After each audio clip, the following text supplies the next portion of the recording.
Okay, good morning. Welcome to the video. This camera is far too close to my face. We're doing a hat instead of doing the hair. Hope you can hear me over the sound of the heater. On the ground, you've got rocks in your head if you think I'm turning this heater off. This video is brought to you by a story that I posted yesterday to do with sugar and donuts and food and health and stuff. The picture that I put up was a boomerang. The picture was, I'm looking at it now, I wrote, skipping the free donut, but I'm adding 2 spoons of sugar to my coffee. Does this make sense with the way you view food / energy / health? Am I crazy for saying no to the donut, yet here I am putting 2 tablespoons, I always get teaspoons of sugar into my coffee? And some of the options were yeah, as in it does make sense. You gone loopy, which is true, but wasn't the right answer. May as well have the donut, which half a dozen people voted for, and no, it doesn't make sense to me, Smits, with half a dozen there as well. Most people wrote yeah, I think, so maybe these people have similar views to me and make sense of the research and make sense of the world the same as me. Good for you. I doubt it, because I am loopy. It is actually the correct answer, but in this case, guys, it's not the right answer. Or it is the right answer, but my loopiness has helped me make sense of nutrition science or science of the world more than others. And you got to think to yourself, guys, if we've got nutrition science correct, and it's just calories in, calories out, then we should start seeing a decrease in obesity, maybe even a decrease in mental health struggles. But I would argue, and I think I have a lot of evidence for this, so I wouldn't need a very strong argument, that things are getting much worse. So either people are dumb and lazy. If you believe in the calorie model and that we just need to eat less calories and we'll be better off, if you believe that, then you must also believe that people are dumb, lazy, or ignorant, and that's why they're eating too many calories. Either they don't know, or they do know but they're too lazy. And there's some merit to that. I'm sure some people are very lazy and some people don't know. But it would make more sense to me, the way that I see the world, that we've got something wrong.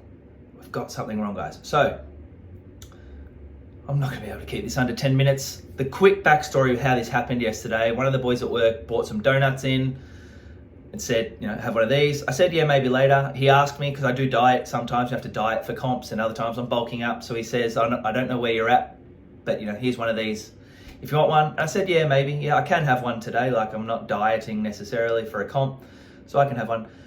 Didn't end up having it, but when I went into the kitchen, I put two teaspoons of sugar into my coffee, and the donut was sitting right there. And I thought I'd take a photo and put this up, because isn't this funny? I'm saying no to the donut because I don't want the donut, yet here I am putting sugar in. And to a lot of people, I'm sure they would be like, just have the donut, which is one of the options there. May as well have the donut. I'm here to explain why. I'm not going to explain how I said no to the donut. It wasn't willpower, I will say that. It would have been super nice. The texture, the taste, the feel with a coffee, that's always going to be amazing. I'm actually surprised I didn't eat the donut. Side note, I was going to put up this picture, write a little bit about my thoughts, and then post a picture of me eating the donut anyway, because I can eat donuts. It's not like I'm never going to have a donut again. So nothing to do with willpower, but I'm not going to go into why I didn't have it. I'm going to explain sugar versus a donut, sugar versus calories, energy versus energy. I've looked up the ingredients, the macros and micros, or the macros for a donut. Doesn't matter if this isn't correct. This is am I on Krispy Kreme? I'm on Krispy Kreme's website looking at a cinnamon donut. It doesn't matter if this is slightly different between donuts, because it's always going to be. This says it's got 160 calories for a serve. Okay, so we'll say that we're playing with 160 calories for that donut. Some people would be like, I'll just make it fit my macros and eat less of something else. And that can be a strategy that works for some people. Works for me. Protein, 2.4 grams. If you want to believe that those 2.4 grams of protein from the donut are the same as getting it from meat, eggs, chicken, or milk, then that's on you. Fat total, 8.7 grams, of which 3.2, so less than half of it, is saturated. Carbs, 18, so if you're low carb, that's probably not something you'd want to go for. Sugar is 6.4, so pretty low amount of sugar. I'm not sure if that's correct for all the cinnamon and sugar that they add. So is that donut actually a sugar source? Let's have a look. It's got 18 grams of carbs, but only 6 grams of sugar, compared to 8 grams of fat. So it's got more fat than sugar. So if you're doing study and someone's seeing negative impacts on their health and weight due to eating donuts, can you say it's the sugar? No is the answer, in case you're really bad at this. Okay, I don't want to answer for people. I want you to come up with your own conclusions. Don't assume that I'm right. Just assume that you're ignorant and wrong, like I am with most things, and will continue to be. So that donut, to me, is a fat source. And fat isn't bad. I eat quite a lot of fat. If we took it as carbs, let's say, well, I'm not just talking about sugar, I'm talking about carbs in general. So it has got more carbs than fat, 18 grams of carbs versus 8 grams of fat. But remember, fat calories, so you'd have to times it by, multiply it, is the adult way to say that. Multiply it by 9. 9 times 8? Don't know. Kidding. 9 times 9 is 81, so it must be 72. 72 calories coming from fat versus carbs, we multiply it by 4. So 18 by 4, 20 by 4 is 80, so a bit less than that. Let's say 76 versus, what did I say, 72. But it's actually 8.7, closer to 9. So we've got basically the same amount of calories from fat as we do from carbs. Point being, I would consider that donut more of a fat source. I'm not looking at it as, oh, that's too much sugar for me. I'm looking at it as, that's a lot of fat. That's not actually what I think, but anyway, it's a fat source. So when people are saying it's silly to add sugar to my coffee when I'm avoiding the sugar in the donut, I'm only missing 6.4 grams. It's really the fat that I'm avoiding amongst many other ingredients in there, okay? But to just say that something is a sugar source, whenever you have junk food, to say, oh, that's got too much sugar, I'm avoiding the sugar, or, you know, I'm trying this high sugar thing at the moment, but I'm not getting it from foods that are high, super high in fat. Now, not all fats are equal. Point 2, okay? I hope I've made point 1 with that. I'm adding sugar because the body runs on sugar. It uses sugar to create energy. Okay, so when I have that coffee, when I have the sugar, I am giving my body pure energy. Simple as that. Nothing is impeding. In fact, the coffee even helps the sugar work, allegedly, and the sugar helps the coffee work. What a combination. Mixed with some milk for a slow burning saturated fat, slows things down a little. Perfect superfood, in my opinion. Okay, that was a side note. Point 2, what was I going to say about point 2 was the fat type. So we've got 3.2 grams, less than half of the fat is from saturated fat. Saturated fat is, to me, I would explain it as the natural occurring fat in animal foods, and most people that eat a high protein diet or even a moderate protein diet are definitely getting a good amount of saturated fat, okay? Very important, good to have. Some people, when they're following keto and stuff like that, will be on a high fat diet and they're getting a lot of saturated fat. And compared to the amount of calcium they're getting and stuff like that, I think it sounds like it really impedes the body's ability to function. Not that saturated fat is necessarily bad in high amounts, but if you neglect other things, it does look like it is. Regardless, there are 4 types of fat. Saturated fat is less than half of this. So the rest of the donut, 5 grams, is full of either, it doesn't say on here, but it must be full of either mono, trans fats, or polyunsaturated fatty acids. So it's the 5 grams of that. If it's trans fats or poly, I want to stay clear. That's literally the thing that I'm avoiding most. You get that from vegetable oils and seed oils. Mono, little bit is fine. That pops up in, what is it, macadamias and avocado oil, stuff like that. So Krispy Kreme's here to make money. They're not using avocado oil and macadamia oil to cook their stuff, okay? So we can presume that the other 5 grams, or at least 4 of the 5 grams, are coming from trans fats and polyunsaturated fatty acids.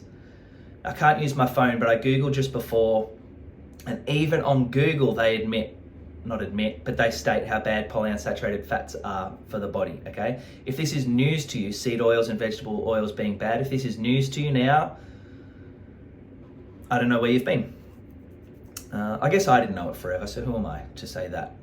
But yeah, I'm sure until people move away from the calorie paradigm and calories being all that matters, then you're likely not going to come across this info, or if it comes to your attention on your feed, maybe you're just not going to pay attention to it because it's not being presented by the people that you trust, which are the calorie people for now, which is fine. So these polyunsaturated fats and trans fats, they wreak havoc on your body, for lack of a better word, okay? Over the last 100 years, for example, vegetable oils and seed oils are on the rise this much, and sugar consumption is relatively the same, if not lower, and that's in like Australia, United Kingdom, United States, first world countries, or whatever we're called, dumb countries like us, okay? Vegetable oils and seed oils are heavily on the rise and correlate perfectly with obesity and all the diseases that we see. Sugar has remained the same, if not lower, in some cases, okay? I'll let that sink in. Sugar consumption, and you guys know that we're sicker. Well, I wasn't here 50 years ago, but apparently we're a lot sicker. Things aren't as good. We're a lot less happy, mentally unstable. And there's lower sugar, higher vegetable oils. Now, these vegetable oils do many different things, but if I'd had that donut and it was 160 calories, the vegetable oils or the polyunsaturated fatty acids decrease your metabolism. They attack your cells and the mitochondria, and maybe attack is the wrong word, but I'm not going to look up sciencey stuff here. I'm just going to describe it how I understand it. They attack your cells and therefore your cell's ability to create and use energy. So of those 160 calories, whether that's a perfect number or not, let's say it is 160 calories that you're ingesting, your output is not necessarily 160 grams of energy or 160 calories of energy out. That's not how it works. You don't eat 160 calories and now you've got 160 calories of energy to burn. There's a lot of processes that the body goes through. It does this with the carbs, it does this with the fats, it does this with the proteins. And the fats that you're having in this donut are lowering your metabolism, lowering the function of your hormones and everything, okay? So you might end up with 10 calories of energy as a made up number, okay? And I'm obviously, I'm assuming it's gonna be on the lower end based on what I know of how the body works. Now, just to process that donut, your body might have used 100 calories, 100 units of energy. So now you're in a deficit. You've just ingested something that had 160 calories. By the time your body's processed it, you're left with 10 grams, but it cost 100 to use it. So you're negative 90. That's what I'm saying with this, negative 90 energy. And you've got no nutrients for it. Your body's got no vitamins or minerals. So it has to go elsewhere for it. It will either make you hungry, so you eat more to get it. And if you ignore or eat crap enough times, it will leach from protein or sugar. But your body's ability to use sugar is lowered when you're having these polyunsaturated fatty acids, okay? Because the cells are damaged, I think probably to protect them, because it doesn't want that stuff touching the cells, because it actually literally damages the mitochondria, apparently. Okay, so it's not just the calories, we got an energy deficit, and I don't mean a calorie deficit. We're ingesting something that is 160 calories, and the end result is zero energy, or less than zero. We're in a deficit, and the body has to go elsewhere, create sugar from the body in order to have energy. Now, if I have that donut today, let's assume that I'm in great health. I feel good, I'm able to talk well at 9 a.m. in the morning. I'm gonna be late actually, better head off soon. I'm able to train and recover, grow muscle, my hair's not falling out, no pimples. Let's just assume that I'm in pretty good health. Not perfect, never gonna be perfect, not the goal. Now there's another version of me that is maybe 10 to 20 kilos overweight, decent amount of fat, a few little pimples, struggling to sleep, all the symptoms that are just common these days, okay? This version of me has the donut and the body goes, okay, this is useless crap. I'll do this with it, do this with it, do this with it. Here's zero amount of energy. That's fine, move on. A sicker, unhealthier version of me, this is going to create the symptoms that I've already got can only be exaggerated. The cells are already damaged. The things are in place to protect the body. And then we see symptoms of that. So it's not that donuts are bad or that you can't have one. But if you're in a really bad state right now, very unhelpful food, can only make things worse. There might be a period of time where you have to go without these foods. Now, if you're having one a day, then maybe you can go to one every second day or half every day, or just lower your amount and see some benefits, okay? Depends on the type of person you are and how much you've got to give. Now, the more of these type of foods you've had over the years, the lower your energy is going to be okay? The body's just got no energy to run on, it's really struggling, so you are going to be lazier, like I was saying at the start of the video. And that's a protective mechanism. You're teaching your body to survive off not many calories. So brain function lowers, your muscles' ability to recover, everything lowers to protect you, okay? If you're not gonna give the body an abundance of sugar and energy, then your body's gonna slow down to protect itself. After that, it's gonna start leaching nutrients from your hair, skin, and protein, okay? It's gonna leach nutrients from elsewhere. Now you've got symptoms. You've got symptoms of low energy. You need nutrients, which come from foods that have grown outside. I've gone into that on other videos. And you need the ability to use sugar, either sugar coming in, it's already in your food, adding a little bit extra, and not having to go to your body's resources for energy and sugar. That's why I didn't eat the donut. That's why I'm pro sugar. Sugar in my coffee, this is definitely gonna be cold. The sugar in this, which was another 2 teaspoons, is going to be used for energy. It's not all I'm having. I'm still eating a nutrient-dense diet, lots of meat, fruit, and carrots. I can't even say vegetables. All I eat is carrots and potato. So I hope that makes sense. Definitely went over time. That's my views, or that's what the research is showing me, okay? It doesn't mean I'm right, but I was going to go into the ingredients down here. Donut mix, wheat flour, sugar, vegetable shortening, vegetable oil. Basically the same thing. And then again, it says vegetable shortening twice, which I think vegetable shortening you can get from lard and butter, which would be a saturated source. But these guys are in the business of making money. They're using vegetable oils to make their vegetable shortening. So yeah, cinnamon sugar, 10% sugar and spices. So it's the ingredients in the food, guys. The calories can kind of matter. It is an interesting thing, but 160 calories out here being burnt under a freaking Bunsen burner and emitting some color, that doesn't mean I'm getting 160 grams of energy, or 160 calories, or any type of measurable unit of energy, okay? So that's why I'd say for most people following the calorie in, calorie out model or paradigm, if it works for you, you're probably already really healthy, great relationship with food, and you notice that when you eat less calories, your weight changes and you still feel okay. Most people are so low in energy, have been dieting for so long, avoiding carbs for so long, eating foods that are low calorie but high PUFA for so long, that their body's down here, they're running down here. You're surviving off 1,200 calories. So when you go up to 13, 14, 15, you do put on weight. It's not because it's too much calories, it's because your body sucks. I'm sorry to say it. You need to be able to increase your metabolic rate so that you can handle more calories. Now your body's feeling good. Now your body works, it burns fat. You can live and move and feel vibrant. And maybe going up to 3,000 calories makes you put on weight, but you'd have to ignore all your body's signals that you're full in order to get there, okay? The food matters. I know it's uncommon. I know it's uncommon right now to say that the food matters, but it is slowly changing, okay? A lot of people in the fitness sphere that have made a lot of money and have big businesses built on calories, they've got a lot invested in that. And even them, they're starting to admit that we do need to include some better food sources and you should have more of this.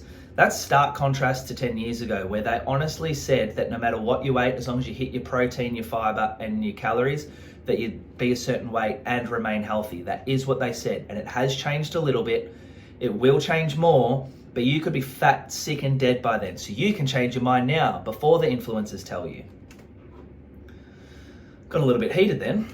It feels good. It's 9 in the morning and I'm yelling at my camera, okay?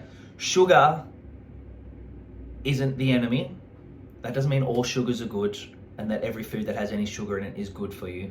We're not trying to avoid sugar. Your body runs on sugar. Give it sugar and give it energy. Give it the ability to produce energy, which comes through nutrients.